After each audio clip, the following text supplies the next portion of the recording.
Hello नमस्कार, मैं हूं आशीष और मैं आपका वेलकम करता हूं कनेक्टिंग डॉट्स पे। नाउ कुछ डॉट कनेक्ट करते हैं। प्राइम मिनिस्टर मोदी जा रहे हैं यूनाइटेड स्टेट्स और ये विजिट बहुत इंपॉर्टेंट है ना। मैंने बहुत सारे ऐसे कमेंटेटर्स को देखा है जो पार्ट टाइम इसे देखते हैं, पार्ट टाइम ये स्टडी करते हैं, एक आध वीडियो बना लेते हैं। उन्होंने बार बार कमेंट्री की थी कि हो सकता है प्राइम मिनिस्टर मोदी ना जाए यूएस, प्राइम मिनिस्टर मोदी बिल्कुल नहीं जाएंगे यूएस, डंका बज रहा है। नहीं, डंका नहीं बज रहा। भारत इस टाइम में बहुत सारे प्रेशर में है और भारत, प्राइम मिनिस्टर मोदी, उनकी पूरी गवर्नमेंट इस पॉइंट ऑफ टाइम में एक मैसिव प्रेशर में, और उस प्रेशर, उस दबाव से हटने के लिए, थोड़ा बचने के लिए, एक तरीके से थोड़ा रिलैक्सेशन के लिए भारत को इस पॉइंट ऑफ टाइम में, पूरी फॉरेन पॉलिसी को इस पॉइंट ऑफ टाइम में एक रीनेगोशिएशन करना है, एक बैलेंस मेंटेन करना है कि जो आप ये ऑपोजिशन से मिल रहे हैं, जो आपके रेजिम चेंजर्स हमारे ऑपोजिशन से मिल रहे हैं, इनसे आप क्यों मिल रहे हैं, हमारे से क्या क्या परेशानियां हैं, बताइए क्या करना है, वो हम सब करेंगे। But please leave us alone. But आप सोचेंगे कि this is to do with Bharat, this is to do with India. But जब मैं आपको बोलूंगा कि भारत के ऊपर जो सारा प्रेशर है वो चाइना और रशिया के कारण है, सिर्फ चाइना और रशिया के कारण है। भारत ने खुद ऐसा कुछ नहीं किया कि उसके ऊपर प्रेशर पड़े।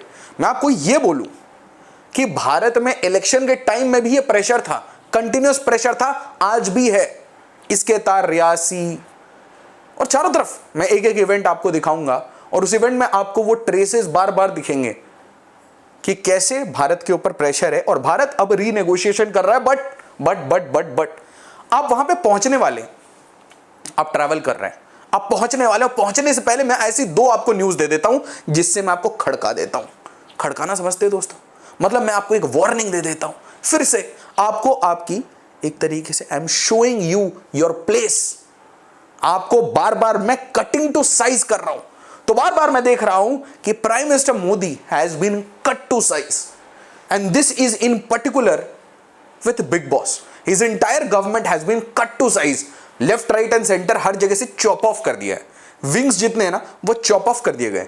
रीजन ध्यान से समझेंगे कि कैसे, क्योंकि मैंने जितनी पढ़ाई की, मैंने जितने दिन से अवेयरनेस संभाली, मैंने भारत पे ऐसे प्रेशर्स नहीं देखे, मैंने ऐसे प्रेशर्स नहीं देखे, मैंने इतनी सारी कॉन्फ्लिक्ट्स पैरेलली नहीं देखी, मैं वर्ल्ड वॉर के टाइम की हिस्ट्री नहीं देखा, ये सब नहीं पता।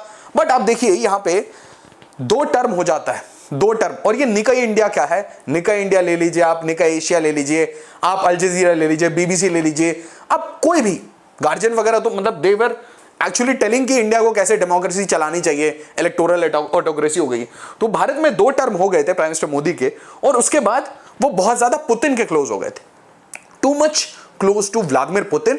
ऐसी ही क्लोजनेस इमरान खान ने दिखाई थी। इमरान खान फिलहाल जेल में है। Okay, let us keep some facts यहां पे। तो इनको बोला गया कि भाई ये वाइट एक तरीके से सुप्रेमेसिस्ट है, ये फाशिस्ट है, और अगर थोड़ी वीक सरकार होती, या तो सरकार को रिमूव ही कर दो, इनको रिमूव ही कर दो, या तो अगर वीक गवर्नमेंट होती है और स्ट्रॉन्ग ऑपोजिशन होती है, स्ट्रॉन्ग ऑपोजिशन चारों तरफ से। तो स्ट्रॉन्ग ऑपोजिशन दोस्तों दो टाइप की होती है। स्ट्रॉन्गर रीजनल पार्टीज, जो छोटी पार्टीज होंगी वो स्ट्रॉन्ग हो जाए, और अ स्ट्रॉन्गर नेशनल पार्टी, ठीक है। बट स्ट्रॉन्गर नेशनल पार्टी दिख नहीं रही थी, तो एक stronger national coalition and stronger regional parties, state wise जो पार्टीज हैं उनको एक तरीके से इंपावर करना, लोकल लीडर्स को इंपावर करना, उनके साथ डिप्लोमेट का मिलना।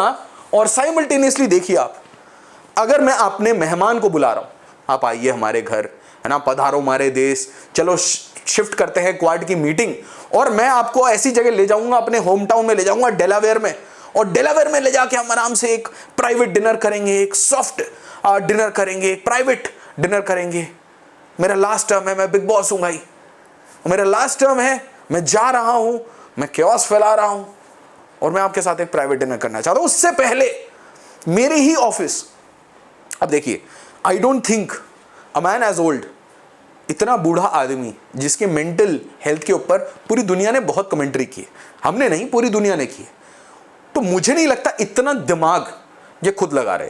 तो कुछ ऑफिशियल्स हैं, there are some people who advise these kind of acts, कि प्राइम मिनिस्टर ऑफ इंडिया वो जैसे ही आए, और नेचुरली इसमें लॉबीस्ट भी होते हैं, there are lot of lobbies जो व्हाइट हाउस को प्रेशराइज करके एक सर्टेन डायरेक्शन में, एंटी इंडिया डायरेक्शन में बार बार ले जा रहे हैं। और बार बार ये बताया जा रहा है कि India is not a trustworthy ally, एक अच्छा एलाई, एक अच्छा पार्टनर नहीं है भारत। तो देखिए क्या होता है, hours before PM Modi lands in US, white house engages pro Khalistan groups. आप ऐसा क्यों करेंगे? Why would you irritate the leader of one of the largest democracies of the world? ठीक है, मतलब वो रिप्रेजेंटेटिव आज के लिए 1.4 बिलियन लोगों के हैं, तो why would you do that, why would you अर्क? दूसरी बात, forget prime minister Modi, forget.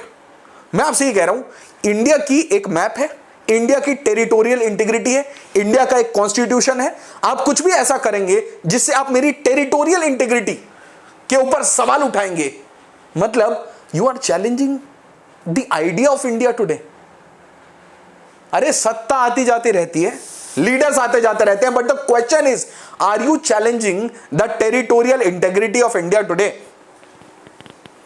और मेरा आपसे अब यहां पे बहुत इंपॉर्टेंट क्वेश्चन है, आप मुझे कमेंट बताइए, the K2 project, Kashmir Khalistan, ये प्रोजेक्ट किसका था? ये प्रोजेक्ट तो हमारे पड़ोसी का था। अगर हमारे पड़ोसी का प्रोजेक्ट आज कोई और चला रहा है, इसका मतलब हमारे पड़ोसी का इसमें इन्वॉल्वमेंट है एज अ लॉजिस्टिक पार्टनर, और जो फंडर है, सपोर्टर है, वो कोई और बन गया। मतलब अडॉप्शन कर लिया गया है इस पूरे प्रोग्राम का कि भाई बेटा तुमसे नहीं चला तो अब हम इसमें ज्यादा फंडिंग देके कर चलाते हैं, क्योंकि तुम्हारा जो पूरा कंट्री है वो शैम्बल्स में है। ठीक है, और कहीं ना कहीं इसमें एक कॉन्कॉक्टेड रियलिटी दिख रही है कि जो पाकिस्तानी मिलिट्री एस्टैब्लिशमेंट है उसको आराम से वैसे ही टूल किट की तरह जैसे यूज किया जाता है जिस तरीके से बांग्लादेश में। तो बांग्लादेश का एग्जांपल से आप समझ लीजिए कि कोलैबोरेशन हुआ था बांग्लादेश में, वही कोलैबोरेशन आपको यहां दिखेगा, पैल्पेबल है। अब इन सारी चीजों की कभी फैक्ट आपको मिलती नहीं है, मैं भी नहीं दे पाऊंगा, आई एम रियली सॉरी। सो इससे पहले की एंगेजमेंट को भी एक बार देखते हैं। तो आप प्राइम मिनिस्टर ऑफ इंडिया को बुला रहे, क्वाड समिट को अपने पास शिफ्ट करते हैं, आप फोर्सफुली एक तरीके से आपको समन किया जा रहा है, आप नहीं समझ रहे। क्वाड की समिट आपको बोला जाता है कि स्विच करो, ठीक है, आप बोलते हो ओके, फिर आप बोलते हो ये क्वाड की समिट होगी, क्वाड की समिट के बाद एक डिनर होगा, तो आपको लगेगा प्राइवेट डिनर, बहुत अच्छा डिनर। बेसिकली इसमें तल्ख वो ओपन बातें होंगी, वो ओपन बातें होंगी जो पब्लिक आई में आज नहीं हो पा रही।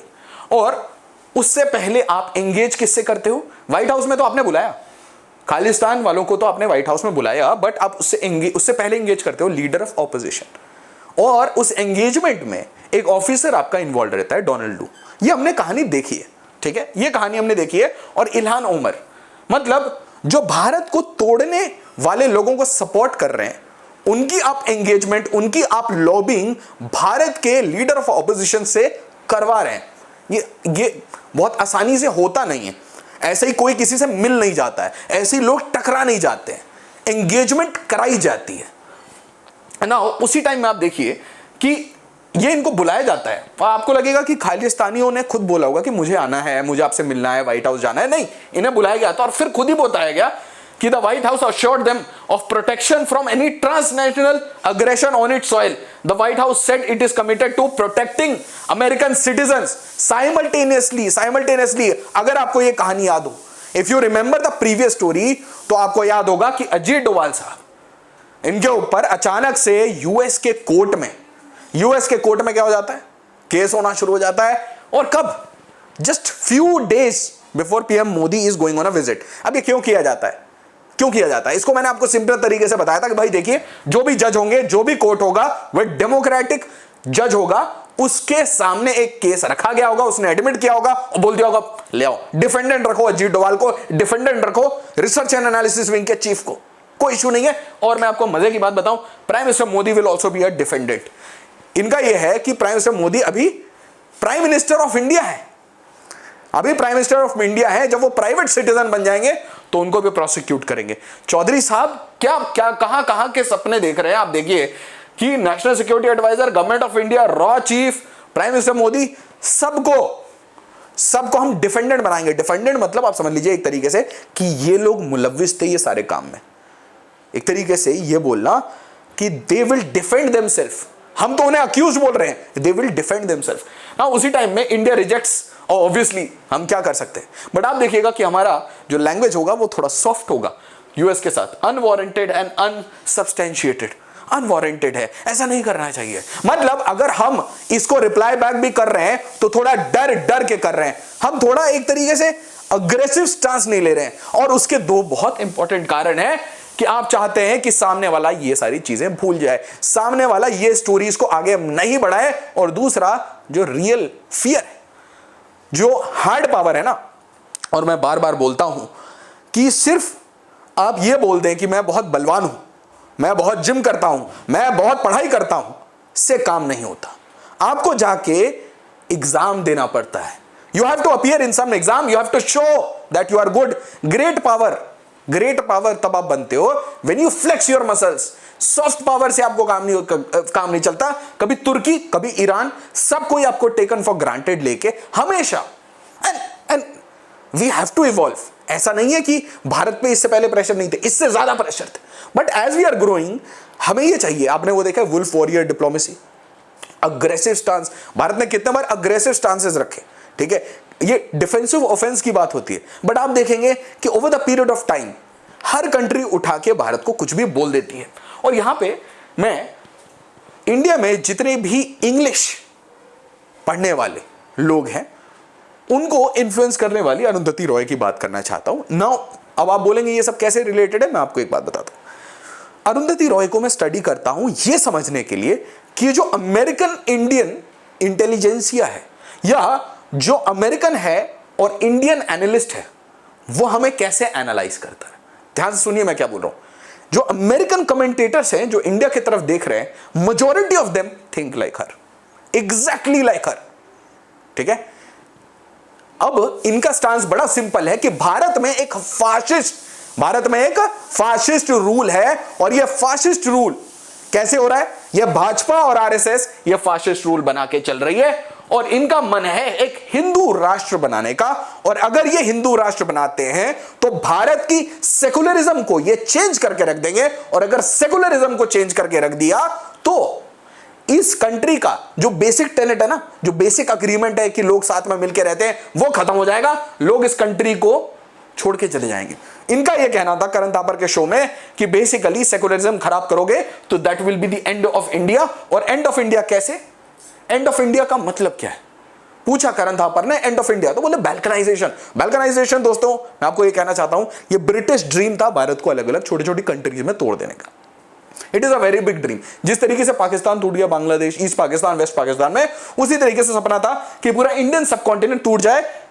और कैसे टूटेगा भारत, कैसे टूटेगा, हिस्ट्री में यह लिखा है भारत अपनी डाइवर्सिटी से टूटेगा।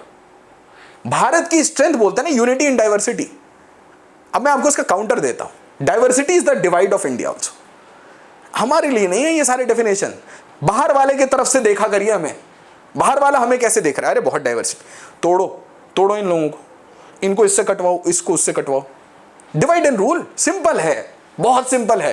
तो हमारी डाइवर्सिटी इज देयर डिवाइड, और ये डिवाइड है हमारा कास्ट पे टूट जाओ यार, धर्म पे टूट जाओ, रीजन पे टूट जाओ, north India south India region. एक एक जो नैरेटिव कभी आप सुने, आप आइडेंटिफाई करिए। हर वो इंसान जो ऐसे नैरेटिव पेडल कर रहा है इज नॉट गुड। समझिए, कोई भी अगर आपको लार्जर हार्ड स्टेटमेंट्स दे रहा है ऐसे नैरेटिव्स पे, नॉट गुड। ज्योग्राफी, ठीक है, कोई किसी आपने बातों में किसी रीजन को छोटा बड़ा दिखा दिया। लैंग्वेज, लिंग्विस्टिक रीजंस के कारण हमारे देश में बाइफर्केशंस हुए हैं, मतलब स्टेट्स बने हैं। एथनिसिटी, मणिपुर का एग्जांपल है। अच्छा, एक इंपॉर्टेंट इंफॉर्मेशन, फिर इसको और डेप्थ में ले जाएंगे। अगर आप सिविल सर्विसेज की प्रिपरेशन कर रहे हैं तो आप आइए हमारे ऑफलाइन सेंटर्स में, पटना में आइए। पटना में हमारे बैचेस शुरू हो रहे हैं 27 सितंबर पे। उसी तरीके से हमारी जो यूपीएससी की फाउंडेशन बैचेस हैं, इंग्लिश बैचेस, वो आपको पूसा रोड करोल बाग में मिलेंगे। बैचेस 23 सितंबर से यहां पे शुरू हो रहे हैं। अगर आप यही काम हिंदी माध्यम में करना चाहते हैं, बेस्ट पॉसिबल फैकल्टीज है आपके पास, टेस्ट सीरीज है, prelims, mains, interview, mentorship, everything included. तो आप अगर ये हिंदी में करना चाहते हैं तो आप मुखर्जी नगर आइए, दिए गए नंबर पे फोन करिए, और बैचेस यहां पे अभी शुरू हो रहे हैं। देन अगर आपको ये सेम काम उत्तर प्रदेश में करना है तो सिविल लाइंस प्रयागराज आ जाइए। अब रिज्यूम करते हैं। तो सबसे इंपॉर्टेंट क्वेश्चन ये है कि प्रेशर्स कहां कैसे कैसे बने, और इसको हम थोड़ा ब्रीफ में देखेंगे। बट फिर भी इट इज वेरी इंपॉर्टेंट कि हम ये सारे जितने कनेक्शंस हैं, इन सारे कनेक्शंस को एक बार ट्रेस कर ले। जम्मू एंड कश्मीर, जम्मू एंड कश्मीर हमारा मस्तक, हमने आर्टिकल 370 एब्रोगेट किया, उसको कंसोलिडेट करने के लिए, एक तरीके से जो इंडियन टेरिटरी है उसको और यूनिफाई करने के लिए। सही बात है, एक्टिवेट हो गया जम्मू, कश्मीर तो ठीक हुआ, जम्मू एक्टिवेट हो गया। अब आप बोलेंगे एक्टिवेट हो गया, अब मैं आपको ये बोलना चाहता हूं कि क्या हम जब स्ट्राइक्स करते हैं, ठीक है, या हम कोई भी मिलिट्री अटैक करने वाले होते हैं, जैसे बालाकोट कर रहे हैं, हम उरी का बदला ले रहे हैं, तो डोंट यू थिंक कि हम परमिशन लेते हैं बिग बॉस से? डोंट यू थिंक कि हम बात करते हैं, पहले इंफॉर्म कर देते हैं, या फिर हम करने के बाद इंफॉर्म कर देते हैं, ताकि वो बैलेंस आउट हो जाए? अगर बहुत बड़ा हमारे ऊपर अटैक हुआ है तो नेचुरल हम परमिशन किसी से नहीं लेते, पर करने के तुरंत बाद हम ये इंफॉर्म करेंगे कि हमने कर दिया है। Do you understand? उसी तरीके से जब आप अल्ट्रास को पालते हैं और अल्ट्रास को पालने के बाद आप कोई एक्शन ले लेते हैं, तो आपको नहीं लगता अगली कंट्री भी बिग बॉस को फोन करके बताती है कि एक्टिवेट हो गया है जम्मू? तो आपने देखा होगा इस टाइम में जम्मू में बहुत ज्यादा प्रेशर है, और उसी टाइम में सब नेशनल डिप्लोमेसी शुरू हो जाती है। सब नेशनल डिप्लोमेसी मतलब या तो पूरे देश से बात कर लो, ध्यान सुनो कितना गेम हुआ, या तो देश के जो अभी इंचार्ज है उससे बात करो, अगर वो बात सुने तो ठीक है, नहीं तो ऑपोजिशन से बात करो, उसके अलावा लोकल लीडर से भी बात करो, जितने लीडर मिले सबसे बात करो। क्यों? क्योंकि एक ऑल्टरनेटिव वॉइस से जरूर बात करके रखना है, क्योंकि जो मेन वॉइस है उससे हमारी ठीक से चल नहीं पा रही है। अब इसका रीजन सिर्फ आइडियोलॉजी नहीं है, इसका रीजन वॉर्स है, जो ग्लोबल वॉर्स चल रहे हैं। तो सब नेशनल डिप्लोमेसी में आप ऑपोजिशन पे मिलते हैं और इलेक्शन के टाइम में मिलते हैं। पंजाब में क्या कर रहे हैं आप? पंजाब में क्या हो रहा है? पंजाब का पूरा जो मॉड्यूल था, पंजाब में क्या करने की कोशिश है, भारत के पंजाब में क्या करने की कोशिश, वो खालिस्तान का जो प्रोपेगेंडा है उसको मेन स्ट्रीम करने की कोशिश है, जो कि आपको दिखेगा कि लोकल लेवल पे बिल्कुल नहीं है, बाहर से इंपोर्टेड है, बाहर से एक तरीके से सुपर इंपोज्ड है, और इसमें हजारों हजार जान गई है, हजारों हजार जान गई है। मतलब कश्मीर में भी, उसके बाद पंजाब में भी multiple people they have sacrificed for security of the country, ठीक है। बट आप यहां देखेंगे कि यहां पे भी वही पुराने जो अनएम्प्लॉयड पाक एसेट्स जो बना रखे थे उनको वापस से डिप्लॉय किया गया। कहां? 5 कंट्रीज में, कभी ऑस्ट्रेलिया, कभी कनाडा, आप ऑस्ट्रेलिया ले लीजिए, कनाडा ले लीजिए, यूएस ले लीजिए, यूके ले लीजिए, हर जगह एक्टिवेट किया गया है। ऋषि सुनक के टाइम में यूके में बहुत अच्छा स्ट्रॉन्ग एक्शन हुआ था, क्योंकि एक तरीके से कंजर्वेटिव्स और प्राइम मिनिस्टर मोदी की अच्छी पट रही थी। But then Rishi Sunak is out, Keir Starmer आ गए, नेचुरल सी बात है, कुछ दिन के बाद आप देखेंगे वापस यूके में भी ये शुरू हो जाएगा इनके radio show. So supported by Trudeau, supported by Jagmeet Singh, और सबसे बड़ा इनका इशू क्या था इंडिया के साथ? हरदीप सिंह निज्जर की किलिंग, सबसे बड़ा issue. What about Gurpatwant Singh Pannu? So Gurpatwant Singh Pannu is used by whom? US citizen है, ये किसके प्रोपोनेंट है? यूएस के। तो यहां पे आपको दिख रहा है कि कभी मैंने बहुत पहले टाइम में आप देखा होगा आपने कि जब भी खालिस्तान के रेडियोज वगैरह चलते थे वो यूके का एक कंप्लेन आता था, यूके में चलता है, यूके में चलता है, यूके में चलता है। But now that you see कि जिसका मेजर प्रोपोनेंट है वो कनाडा और यूएस बना हुआ है पूरी दुनिया में। तो कनाडा यूएस अचानक से पाकिस्तान का सारा काम कनाडा यूएस क्यों करने लगा है? क्योंकि जब आप बहुत छोटे बच्चे थे तो आपको कंट्रोल करने के लिए पड़ोस का एक पड़ोस की छोटी कंट्री को दिया गया था 100-200 रुपए कि चलो इसको परेशान करते रहो। जिस तरीके से चाइना ने पाकिस्तान को एम्प्लॉय कर रखा कि बेटा 200 रुपए इंडिया को परेशान करते रहो, चेक करो इंडिया को, ठीक है, बड़ा ना हो जाए। बट अब जब आप खुद $4 ट्रिलियन के हो जाते हो, जब आप ऐसे पीसते रहते हो पाकिस्तान को सुबह सुबह नाश्ते में, तो क्या होता है? तो बोला जाता है कि let us handle it together. और उसमें भी आप किससे काम करा रहे हो? सारा अपने vassal state Canada. Everyone knows it's a vassal state. एक और आप कंट्री थोड़ी ना है, ये एक और स्टेट है आपका। Canada is another state of US. और मेरा इसमें सीरियस एडवाइस है, भारत को भी इंडियन ओशन रीजन में से 3-4 कंट्री रखनी चाहिए अपनी। 2 आइलैंड पकड़ा, उसको आजाद कर दिया, न्यू कंट्री डिक्लेयर कर दिया, वहीं से सारा जितना फाइनेंशियल एम्बेजलमेंट करना है, जितना टैक्स हेवन, सारा काम वहीं से करो, सारा काम वहीं से करो, जो काम कराना है। ऐसा क्यों होता है? वाई कि रजत गुप्ता गुरपतवंत सिंह पन्नू केस में पकड़े गए? ये बोलो कि एक देवी देश करके एक आइलैंड है इंडियन ओशन रीजन में, ये देवी देश का एक सिटीजन है, वो गया था, अननोन मैन वो था, और उसने वो इन्वॉल्व था हरदीप सिंह निज्जर के केस में। वाई एन इंडियन इंडिया का नाम नहीं आना चाहिए। जिस तरीके से कनाडा को यूज करता है यूएस, पहले पाकिस्तान को, अब कनाडा को, उसी तरीके से हमारे पास भी एक दो कंट्री होने चाहिए, पपेट, एक दो आइलैंड पकड़ो और उसको आजाद कर दो, यूनाइटेड नेशन की मेंबरशिप दिलवा दो और वहां पे सारी फाइनेंशियल एक्टिविटीज कराओ इंडिया की। Why our financial activities is going to Singapore and all that.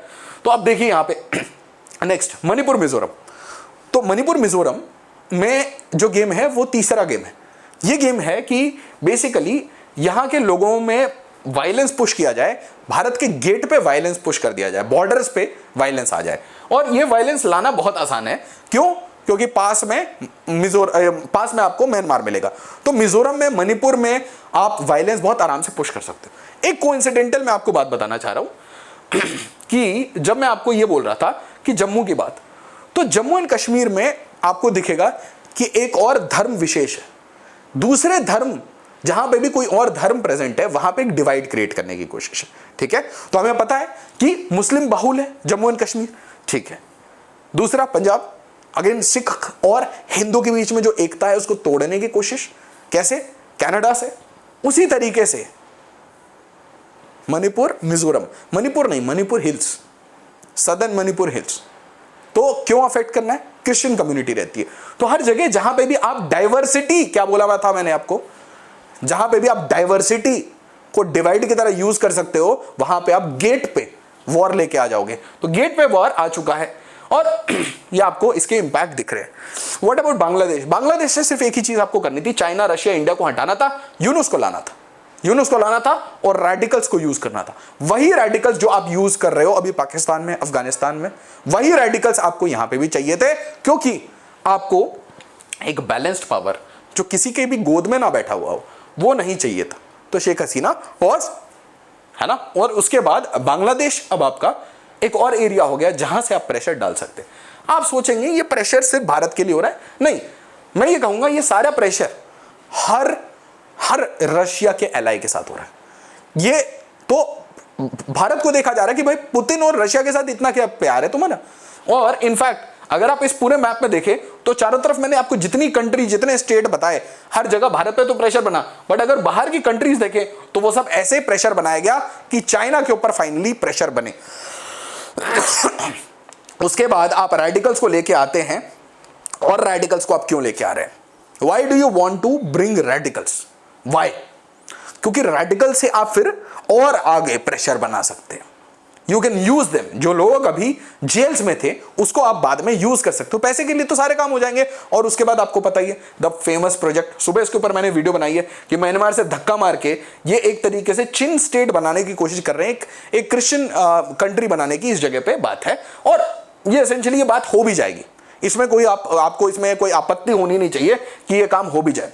तो Myanmar, civil war, new country, cut China, open gates in India. अगर इंडिया ज्यादा ऐसे ही बिहेव करता है तो यहां पे म्यांमार से आप प्रेशर बना सकते हो, मणिपुर में, मिजोरम में, उसी तरीके से आप चाइना को काउंटर कर सकते हो, यहां पे अपना बेस बना सकते हो। और बांग्लादेश, म्यांमार धीरे धीरे इनके हाथ में आ गया। श्रीलंका में already they have installed a collision, अभी इलेक्शन भी चल रहे हैं, आप देखिएगा उसका भी रिजल्ट ये आएगा। They will always try to oust the Rajapaksa family. अगर राजपक्सा फैमिली उनके साथ डील नहीं करती तो Rajapaksa family will never be able to come to power. Nepal में कोलिशन बन चुका है भाई, तीनों का थोड़ा थोड़ा मिश्रण। तीन कौन है? साउथ एशिया में तीन ही प्लेयर हैं, भारत, बिग बॉस और चाइना। तो ये तीनों के 33 चल रहा है। भारत में कोलिशन गवर्नमेंट ले आए हैं ताकि कभी भी सेंटर पे भी प्रेशर कर सके, स्टेट पे भी प्रेशर कर सके, बॉर्डर एक्टिवेटेड है, हर जगह प्रेशर है। ये रशिया यूक्रेन वॉर से पहले कोई ऐसा प्रेशर नहीं चल रहा था। और आइडिया यह है कि पुतिन का कोई भी फ्रेंड हो उसको हटाओ।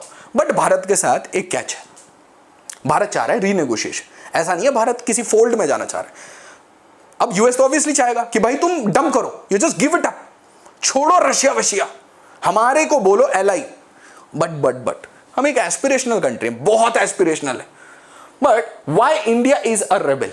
इतना रेबल क्यों, इतना पुतिन क्यों? क्योंकि हमें पता था कि हम एक सर्टेन अमाउंट तक स्ट्रेस ले सकते हैं। हमें पता है, हमारी हिस्ट्री रही है, हम स्टेबल डेमोक्रेसी रहे। अगर बार बार यहां पे मिलिट्री रूल लगा रहता तो हम इतना प्रेशर नहीं लेते। हमारे डिप्लोमेट्स, हमारे ब्यूरोक्रेट्स वो लेने ही नहीं देते।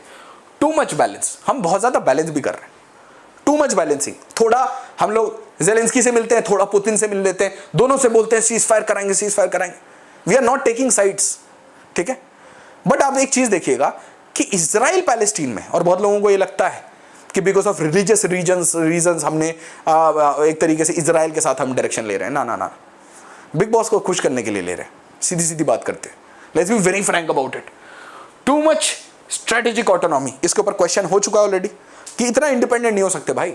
जब पूरी दुनिया में वॉर चल रहा है, you can not be so independent, chill out नहीं कर सकते आप। आपके ऊपर भी प्रेशर आएगा, आपके घर पे no war is too far, why not an ally, क्यों नहीं? आंसर आपके मुंह के सामने भाई। लिस्ट देखो जरा, just look at the list. आप जीडीपी पर कैपिटा में देखोगे तो इंडिया बहुत, आपको ऐसा लगेगा अरे बेचारा $2700 क्या है, $2700 क्या है ना? और ये 50-50 हजार डॉलर पे है। और उसके बाद आप देखेंगे कि रैंकिंग में इंडिया 4 ट्रिलियन पे पहुंच चुका है, ठीक है, 4 ट्रिलियन। अब आप इसी पेस पे चलेंगे तो 7-8 साल में, मतलब आप 25 से 7 साल ले लीजिए, तो 7 साल में आप इसके डबल पे चले जाएंगे। डबलिंग टाइम होगा 7 या 8 साल मैक्सिमम, आप डबल पे चले जाएंगे। मतलब आप 8-10 ट्रिलियन डॉलर पे 2030 से 35 के बीच में कहीं पहुंचेंगे। 10 ट्रिलियन तक क्या ये दूसरी कंट्रीज पहुंच पाएंगी? क्या जापान और जर्मनी या यूके या फ्रांस, क्या ये 10 ट्रिलियन तक पहुंच पाएंगी? Answer is absolutely no. आपको पता होना चाहिए इतना, दे कैन नेवर। अगर आएगा तो कोई नया ही कंट्री आएगा, कोई एस्पिरेशनल न्यू कंट्री आएगा, इमर्जिंग इकोनॉमी आएगी। उसी टाइम में आप देखिए पर कैपिटा में already you are eight 3rd। चलिए इसको बोगस ही मान लेते हैं, इसको बोगस है। ये तो सही है, नॉमिनली जीडीपी में आ गए। यहां पे हमारी वीकनेस दिखती है पर कैपिटा में, ठीक है। यहां पे भी जरा ग्रोथ रेट पे ध्यान दीजिए, थोड़ी जलेगी तो ना आपका पैसा 1% से मल्टीप्लाई हो रहा है, मेरा 7% से हो रहा है, आपकी जलेगी नहीं जलेगी? सोचिए ना जरा, तो जल तो रही है। सबसे तेज एक्सेलरेशन पेडल किसका चल रहा है? भारत का चल रहा है। मेजर इकोनॉमी है भाई, मेजर इकोनॉमी है। और इसलिए जब बांग्लादेश के बच्चे कमेंट करते हैं तो बिल्कुल समझ नहीं आता, ठीक है। मैं कह रहा हूं get education get money, simple सी बात है for all Bangladesh students rather than radicalisation. आप देखेंगे यहां पे पीपीपी की बात हो गई। When you look at the fire power index, तो वहां पे भी आपको 4th रैंक पे दे दिया कि 4th रैंक पे। ऐसे किसी भी स्टैटिस्टिक्स में हमारी कोई रैंक नहीं आएगी। प्रेस फ्रीडम नहीं है, डेमोक्रेसी नहीं है, वो सब हमने खा लिया है, क्योंकि वही पॉइंट से हमें क्रिटिसाइज किया जाता है। देखिए ध्यान से, फायर पावर आपको दिया जाता है, आपको एक्सपोर्ट किया जाता है, आप ये खरीदते रहें, इसीलिए आप में फ्री स्पीच नहीं है, डेमोक्रेसी नहीं है, डेमोक्रेसी खतरे में है, इलेक्टोरल ऑटोक्रेसी। आप बात नहीं सुनेंगे तो आप क्या बन जाएंगे? डिक्टेटर। ये चीज समझ जाओगे ना, जिस दिन ये चीज समझ जाओगे, मतलब दिमाग खुल गया, वोयला, मतलब ओपन हो गया, आपका ब्रेन का लिड ओपन हो गया, ठीक है। अब यहां देखिए इंडिया कैसे नेगोशिएट करना चाहता है। इंडिया इतना खेल क्यों ना, इतना फ्लर्ट क्यों कर रहा है? उसे चाहिए परमानेंट सीट, उसे बिल्कुल चाहिए परमानेंट सीट। वो कह रहा है कि मैं इतना डिफिकल्ट प्रेशर भी दोनों साइड से हैंडल कर पा रहा हूं, मैं ही एक अकेला हूं जो पीस की बात कर रहा है। तुम लोग सब लड़ते हो, लड़ाक हो, मैं पीस की बात करता हूं। मुझे परमानेंट 5 टाइप वीटो पावर दे दो, और नहीं तो मैं इनके साथ दोस्ती कर लूंगा, मैं तो इनके साथ चले जाऊंगा कजान, मैं तो पुतिन के साथ एलाय हो जाऊंगा। बट क्या भारत एक्चुअली में कुछ कर सकता है? क्या हमारे में ये कैपेसिटी है? ये नेहरू जैकेट, मोदी जैकेट तो आप सब पहन लोगे, कुर्ते पहन लोगे, फोटो खिंचा लोगे, झपिया कर लोगे, बट कैन यू एक्चुअली, क्या भारत एक्चुअली में इनके साथ अलाइ कर सकता है? Answer is absolutely no, absolutely no. और यहां देखिए प्राइम मिनिस्टर मोदी गए हैं क्वाड की समिट में, और उससे पहले स्टेटमेंट आ जाता है, white house spokesperson किर्बी has said China will be high on the agenda. भाई इंडिया निकलने से पहले बोलता है quad is all about piece, और किर्बी उठ के बोलता है व्हाइट हाउस का कि China will be high on agenda. तो वो क्या चाहते हैं कि प्राइम मिनिस्टर मोदी आए और वो बोले अरे चाइना तुम्हारे साथ लड़ाई करूंगा मैं, एक और गलवान करते हैं, एक और डोकलाम करते हैं, और लॉकहीड मार्टिन जय माता दी, अरे वाह $100 बिलियन का प्रोजेक्ट मिलने वाला है, वाओ वाओ ब्यूटीफुल। आप समझ रहे हो? तो वो चाहते हैं कि हम प्योरली एंटी चाइना बात करें जैसे जापान करता है। बट क्या जापान भी कर पाता है, खुल के बात कर पाता है? ये मीटिंग जो है क्वाड, सिर्फ भारत इस मीटिंग को बार बार डिनाई करता रहता है कि एंटी चाइना नहीं है। बाकी कोई भी आप पब्लिकेशन देख लीजिए, चाइना और नॉन चाइना, बस वो नॉन इंडियन होना चाहिए। ध्यान सुनिए क्या बोला है, चाइना और नॉन चाइना, नॉन इंडियन सबने बोल रखा है क्वाड इज एंटी चाइना। और इंडिया वहां पे भी जाके स्ट्रेटेजिक ऑटोनॉमी कैसे मेंटेन करता है, वहां भी जाके अरे quad is for piece, Jio economics, झूठ। और इसीलिए वो चाहते हैं, बिग बॉस क्या चाहता है कि पीएम मोदी बोलना शुरू करे। तो रियलिटीज है कि क्या हम साइड में जा भी सकते हैं चाइना के, कैन वी एक्चुअली। तो रियलिटीज देखते हैं। रियलिटीज ये है कि we have to shake the hand of Benjamin Netanyahu, we have to shake with Israel, क्योंकि Israel has the biggest clout in US. तो पाकिस्तान बोलता ना वो हम इजराइल के लोगों को अपने देश में नहीं आना पड़ेंगे, इसका आने देंगे, तो इसका मतलब समझ लो पाकिस्तान का क्लाउड वॉशिंगटन में और खत्म हो गया। बट जब प्राइम मिनिस्टर मोदी वो एलाई बन जाते हैं, वो दोस्ती करना शुरू करते हैं नेतन्याहू के साथ, तो मतलब वॉशिंगटन में उनका सर्कल स्ट्रांग होगा, पर्टिकुलरली रिपब्लिकन्स में बहुत अच्छा सपोर्ट मिलेगा।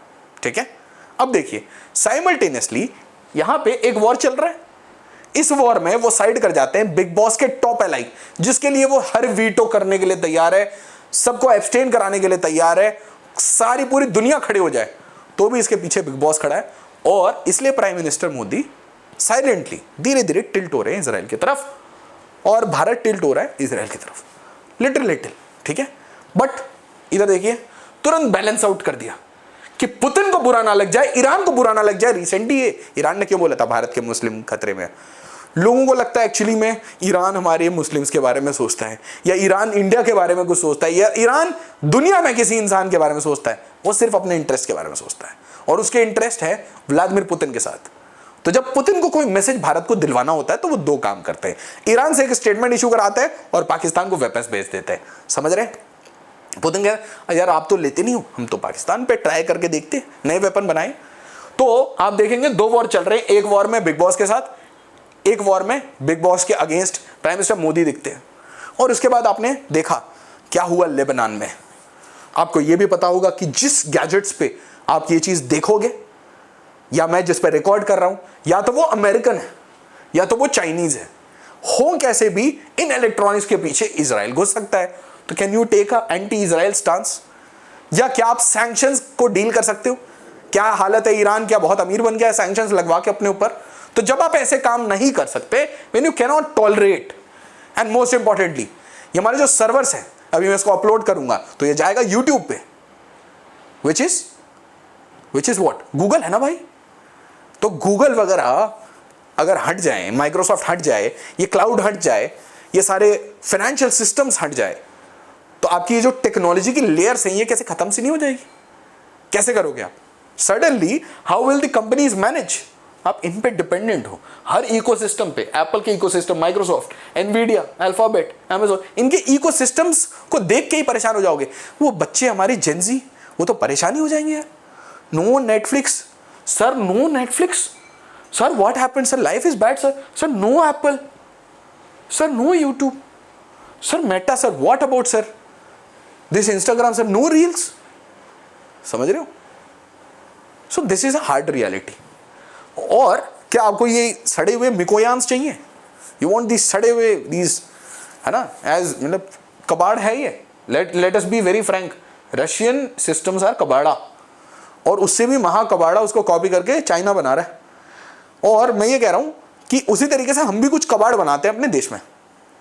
और इसीलिए जो सबसे बड़ा लेसन है with all of this is not ये पॉलिटिशियन अच्छा है, वो पॉलिटिशियन बुरा है। दिस सिंगल इंपॉर्टेंट मैसेज कि ये जो अगली जर्नी है ना 4 ट्रिलियन से 8 ट्रिलियन 10 ट्रिलियन तक की, इसमें हर इंडिविजुअल सेक्टर में भारत को आत्मनिर्भर बनना पड़ेगा। नहीं तो ये कूड़े कबाड़े जितने देश हैं ये हमारे सिर पे ऐसे चढ़ते रहेंगे, और हर कंट्री को ये भ्रम ऐसा लगता है कि भारत से ये स्टेट तोड़ देंगे, वो ऐसे गेम कर देंगे। तो ये जो मैसेजिंग है ना, ये तब बहुत क्लियर हो जाएगी जब भारत एक क्लोज्ड सिस्टम की तरह, अगर आंख बंद करके वो भारत अपने आप को देखे, और अगर उसको ऐसा लगने लगे कि मैं आत्मनिर्भर हूं, तब वो ऐसे बड़े बड़े चैलेंजेस ले सकता है।